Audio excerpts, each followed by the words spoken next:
अभी परसों ना मैं एक लाइव स्ट्रीम कर रहा था, ऐसे ही जनरल तुमसे मतलब बिजनेस स्टडीज के बारे में बातचीत करनी थी एंड जानना था कि तुम्हारे क्या विचार है, कहाँ गाड़ी चल रही है, किस लेवल पे तुम अटक रहे हो और चीजें क्या क्या हैं।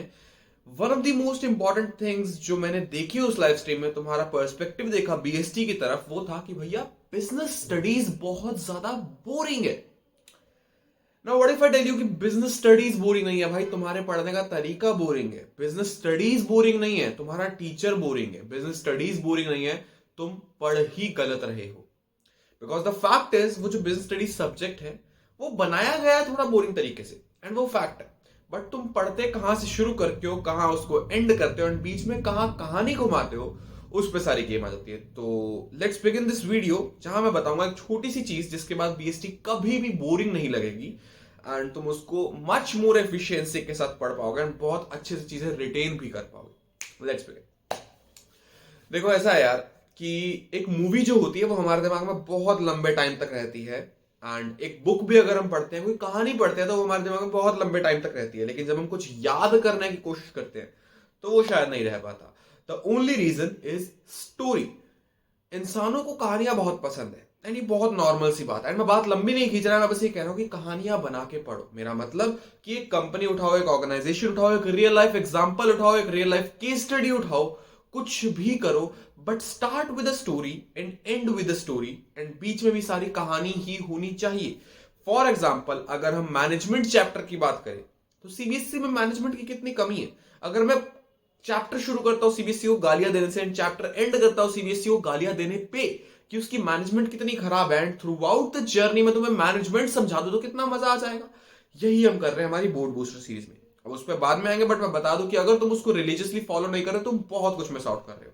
एंड जैसे अभी कल परसों बजट आया, कल बजट आया, देश का बजट किस चीज के रिगार्डिंग, किस चीज को रिगार्ड में रख के बनाया जाता है, उसका बेसिस क्या होता है, वो नेक्स्ट ईयर के लिए क्या प्रोजेक्शंस लाता है, वो लास्ट ईयर की क्या गलतियों को सुधारता है। प्लानिंग और कंट्रोलिंग का रिलेशन, हम जो प्लान करते हैं, फोरकास्ट करते हैं, कैसे हम अपनी पास्ट की गलतियों से सीख के चीजों को कंट्रोल करते हैं, अपने स्टैंडर्ड्स रिवाइज करते हैं। अब मैं टर्म्स बहुत सारी बोल रहा हूं, अगर तुमने कंट्रोलिंग पढ़ा तुम्हें समझ आ रही है, लेकिन अगर तुमने नहीं पढ़ा तुम्हें नहीं समझ आ रही। बट जस्ट बिकॉज तुमने पढ़ा है और नहीं समझ आ रही, इसका सिर्फ ये मतलब निकल के आता है कि तुमने बोरिंग तरीके से पढ़ा। तुम्हारे टीचर ने बस पढ़ा दिया, तुमने बस पढ़ लिया, समझ लिया, देख लिया, याद नहीं होता ऐसे चैप्टर, भूल जाओगे। इसको इग्नोर तो सब करते हैं भाई, लेकिन इग्नोरेंस के बाद भी हम जितना थोड़ा बहुत पढ़ते हैं वो याद ही नहीं रहे तो क्या फायदा। कहानियां बना के पढ़ो। इसीलिए जो बोर्ड बूस्टर सीरीज पे A to Z, from scripting to shooting to editing, हर चीज पे टाइम एंड एफर्ट जाता है एंड तुम्हारे लिए निकलता है एक वेल रिफाइंड प्रोडक्ट, जहां पे कहानी से ही शुरू हो रहा है, कहानी पे ही खत्म हो रहा है, बीच में पढ़ाई कहां हो रही है पता भी नहीं लग रहा। मतलब तुमने आधे घंटे की वीडियो देखी, तुम्हारा एक चैप्टर होगा, तुम्हें पता भी नहीं लगा इससे बेस्ट पार्ट क्या हो सकता है। तो मैं बस ये कहने आया था कि जहां से भी पढ़ो, जो भी पढ़ो, जैसे भी पढ़ो, जितना मर्जी बढ़िया करके पढ़ो, एग्जाम्पल से स्टार्ट करो एंड एग्जाम्पल पे ही एंड करो। उसी एग्जाम्पल को कॉन्टेक्स्ट रख के बीच में जहां से जो बात निकालनी है, जो फीचर्स, जो इंपॉर्टेंस, जो मेरिट्स, जो डीमेरिट्स, जो सुटेबिलिटी, जो टाइप्स, कुछ भी निकालना है निकालो।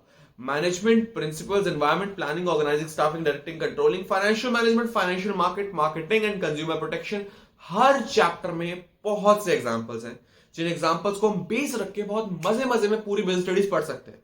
जो चीज सबसे ज्यादा बोरिंग है वही चीज सबसे ज्यादा इंटरेस्टिंग होने का पोटेंशियल भी रखती है, if you think it the right way. Simple सी चीज है भाई, ज्यादा कॉम्प्लिकेट नहीं कर रहा। मैं बस ये कह रहा हूं कि अब से जब भी तुम बीएसटी उठाओ, चाहे वो एनसीईआरटी हो, चाहे वो पूनम गांधी हो, चाहे वो सुभाष डे हो, चाहे वो वीके हो, कोई भी पब्लिकेशन हो, कोई भी ऑथर हो, कुछ भी हो, just begin with stories, examples, real life organisations and and at the same point. बहुत मजा आएगा, बहुत आसान होगा। इसके बाद बीएसटी के रिगार्डिंग, अब पता क्या, बीएसटी इग्नोर होता आया है और होता रहेगा, बट अब जब भी जो भी जितना भी टाइम है, कोई तो होना चाहिए तुम्हें सलाह देने के लिए, कोई तो होना चाहिए तुम्हें बताने के लिए कि भाई कर लेंगे ना यार, आराम से मजे से कर लेंगे, चिंता मत करो। मैं हूं, मेरा इंस्टाग्राम हैंडल नीचे डिस्क्रिप्शन और कमेंट पिन कमेंट मिल जाएगा, जाके मुझे डीएम कर सकते हो, कोई भी बात हो पूछ सकते हो। एंड उसके अलावा जो भी तुम्हारी नेक्स्ट वीडियो की रिक्वेस्ट है कि भैया बीएसटी में ये कैसे, वो कैसे, ऐसे कैसे, वैसे कैसे, कुछ भी हो सकता है, कुछ भी बताओ, जरूर वीडियो बनाएंगे, जरूर बात करेंगे। एंड मैं रैंडमली लाइव भी आता रहता हूं, तो चैनल सब्सक्राइब जरूर कर देना, क्योंकि लाइव वो बस उस लाइव के लिए होता है, वो बाद में अपलोड नहीं होता। ठीक है, तुमसे इंटरेक्शन करेंगे, सारी बातें डिस्कस करेंगे। अब तुमने बीएसटी को जितना इग्नोर करना था कर लिया, अब जितना थोड़ा सा टाइम उसके हिस्से का है जो वो डिजर्व करती है, मैं दिलवाऊंगा, टेंशन ना। ठीक है, थैंक यू सो मच, मिलते हैं अगली वीडियो में, एंड तब तक के लिए कहानियां सुनो।